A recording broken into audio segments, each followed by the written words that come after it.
আলহামদুলিল্লাহ, সবারই আসলে একটা স্বপ্ন থাকে। স্বপ্নটা যদি বিশেষ করে কোনো সন্তানের হয়, সেই সন্তানের যদি শখটা পূরণ করা হয়, করতে না পারা বাবা মায়ের জন্য কত একটা কষ্টদায়ক বিষয়।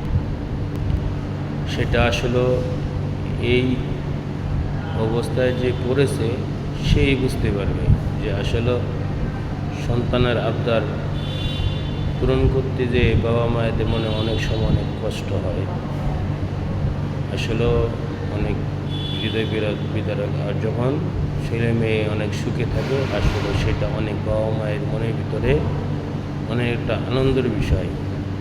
সবাই ভিডিওটা দেখবেন, ভালো লাগবে, কমেন্ট করবেন, শেয়ার করবেন। ধন্যবাদ।